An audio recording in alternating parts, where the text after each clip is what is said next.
Hey folks, and welcome to another episode of Crit Hit Reviews with your host, Arlyeon. On today's episode, I'll be talking about Behold Studios' Galaxy of Pen and Paper, a pseudo-tabletop flavored RPG with a dash of sci-fi added to the mix. I'll be going over the deets to let you folks know if I think it's out of this world or a meteoric failure. So, Galaxy of Pen and Paper's plot arc is pretty meta, since you're effectively playing as a tabletop group who are in turn playing a series of characters in a sci-fi RPG campaign, which then has nods towards the people playing the campaign. Look, it's a quirky concept, but one that's pretty familiar with the Of Pen and Paper series as so far. And I guess also for anyone who's watched Inception. Anyways, I did enjoy the story. The adventure that the characters undertake is a weird but fun romp through sci-fi tropes, and I can certainly appreciate the various references to tabletop gaming and late 90s internet culture, since that's also a thing.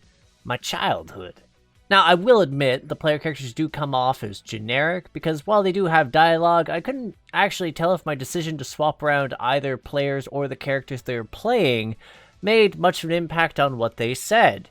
If anything, they just sort of come across as a vehicle for game-related snark. In fact, most of the characters you meet over the course of the game are for fairly brief moments, and what bits of development there are for their personal arcs are punchline-related or very promptly resolved. Though, that doesn't stop me from appreciating the various bits of wordplay and jokes littered throughout the various episodes. The writing does feel genuinely fun. That said, there's a rather distinct failing of the story side of things for me, and it's tied to the game's use of non-plot important characters. See, if you wander across the verse, you're apt to bump into characters who you can talk to. While some are specific and even have events tied to them, there's some that are simply there for flavor. The problem is, however, that there is a number of characters who are literally identical to each other across the various planets, meaning you're going to read those same segments of dialogue again and again. It grew pretty old pretty quick. Anyways, so we're moving on to the gameplay, and this is where things get messy. See, the relative mechanical premise of Pen and Paper has stayed the same for a while now.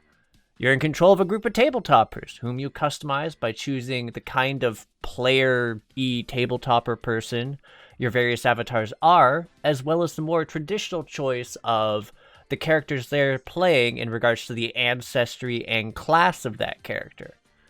Basically, the combination of all these factors provide passive abilities and stats which all work together, as well as the abilities which you're going to be using, though that's mainly just provided by the class. And I mean, it is neat that you can be a goth playing a robotic engineer, or a power gaming munchkin being a human psionic warrior. At least later's anyway. See, while the game has maintained its tried and true, you can customize how most battles are going down system, which is really useful for grinding, it also made it that to get to the meat of what you can do as a character, you need to grind.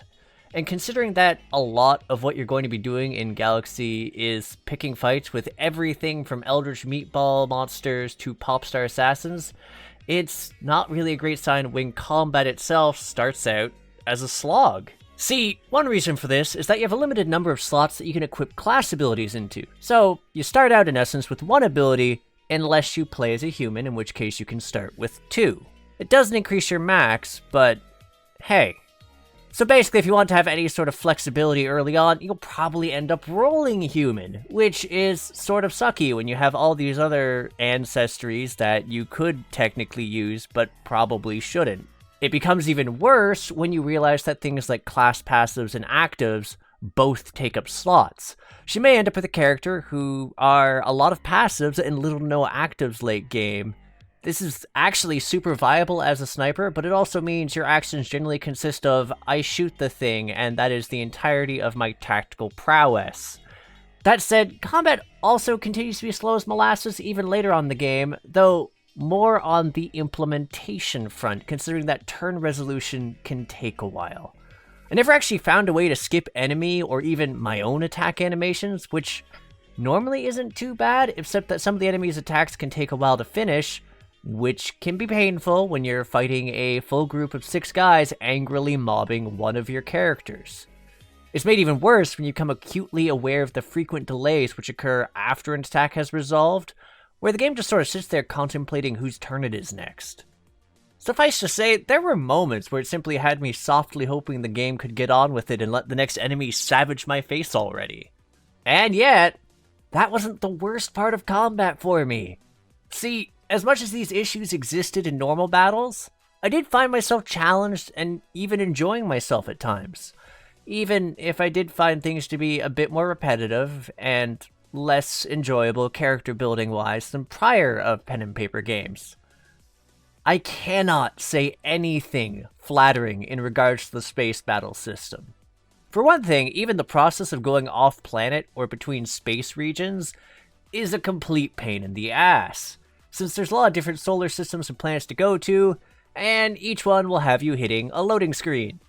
But even if that wasn't a complete bore and waste of time, the space battles are there to make your exploration through the verse an altogether even more unpleasant experience. And that's because they're weird semi-fights, which see you fighting an enemy, which can quite handily kill you in 1 to 2 turns if you're completely unlucky. The amount of action points you acquire are determined by a roll of the dice, which in turn dictates how many actions and what type of attacks you can use. But regardless of how strong you are, you will always encounter enemies that are both stronger and tankier than you are. You can just now get like an upgrade to your ship by crossing through the game, and immediately after that, you will be fighting enemies who are completely capable of instantly killing you. And you can't flee from space battles, resulting in you simply needing to meet your tragic demise head-on as the ship proceeds to roll a D30. I didn't even know D30s were a thing, but here we are. And, instantly fry you with a doomsday beam, and yeah, then you lose money. Like, I swear, if it wasn't for the fact that the amount of space battles you're obligated to do is blissfully limited for the most part, and the game's selectable quest system allows me to boldly go anywhere but there, I'd probably be more tilted. But, okay, I will give credit where credit is due. And I at least acknowledge that I did enjoy the game's quest system, which comprises by and large the rest of what you're doing when you're not beating down things, and even a portion of when you are. I mean, there was a fair bit of what I was doing even when I was beating down creatures, but still. See, whilst there are certain quests which are relatively static endeavors, go to a location, read some text, whoop on some people. Tied to both the main storyline as well as some specific quests to unlock additional classes for you to tinker with, it also provides you with optional quests that you can create, allowing you to customize which NPC is going to give it to you, which planet it happens on, and in some cases, which planet you're going to, in the case of escort quests, or what monsters you're beating down for hunting quests. I mean, you can also, I guess, go and hunt down ships, but I just explained, ignore those quests, never take them. And whilst it's a fairly simple system, it did help to make the process of grinding up experience and gold less tedious, and the reputation that you acquire doing through these quests provides some fairly noticeable benefits, which make the game overall less painful. That said, that may sum up my praise, because the actual act of exploring is a bit lackluster. Like, by and large, the process of exploring most planets is far less entertaining than it could be, with the various regions often feeling redundant. Remember that thing about the NPCs? And also having very little to do in them other than maybe go to a shop or fight some monsters. And many locations share monster pools. Like, there are some genuinely neat little side quests / NPC interactions that are unique that can be found amongst them, but it honestly, just a lot of those locations of the game gave me a very fillery impression when they weren't just empty. And I should know, I visited all of the planets like a numbskull. Partly because I was trying to hunt down the weapons just for the upgrade system, which isn't the most obvious about what it does exactly. You spend money to power up the gear of a character, but it never does tell you exactly the modifier it's providing, which is sort of a nuisance when you're trying to weigh out what you should be getting first and for who, especially since they're fairly costly investments. So, yeah, that's, there's that too, and that's that.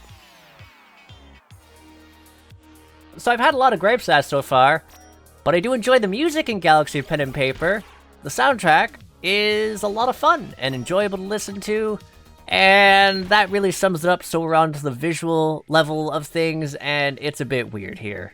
And I think it's in part because the normal pixel work in the game is fairly solid, but there's also a sort of 3D graphics that's used for the world / the space maps and the ship-to-ship combat and the various load / transition screens.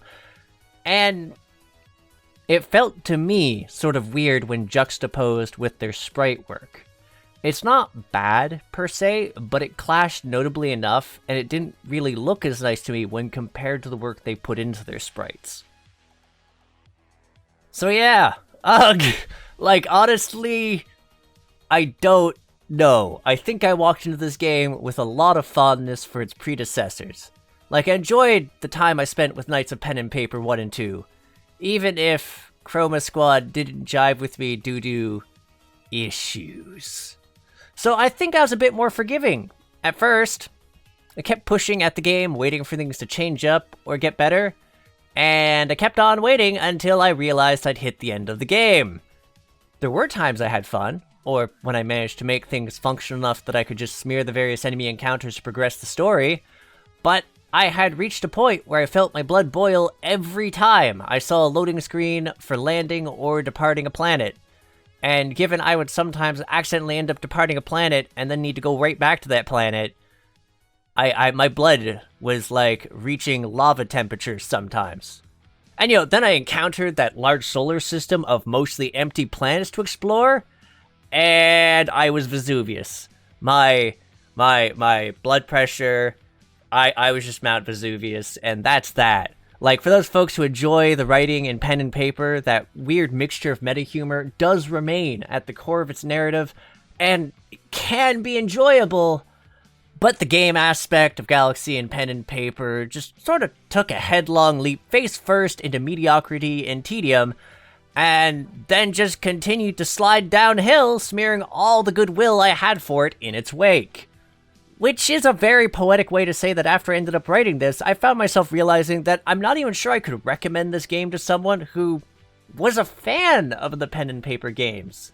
If anything, it bothered me more because of my familiarity with the better things the devs had done, and thus, ultimately, I find myself rating this game as a fail.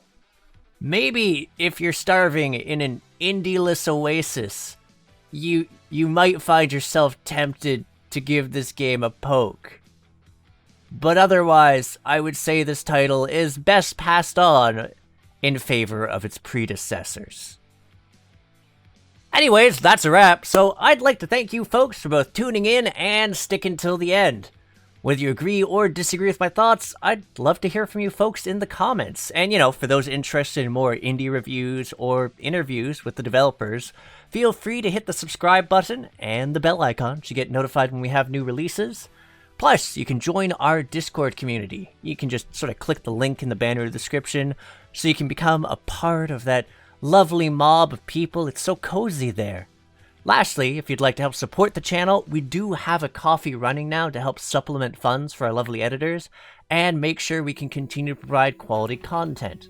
Again, check the description plus the banner for them links. Anywho, I'll catch you on the next episode of Crit Hit. Take care till then, folks. See ya.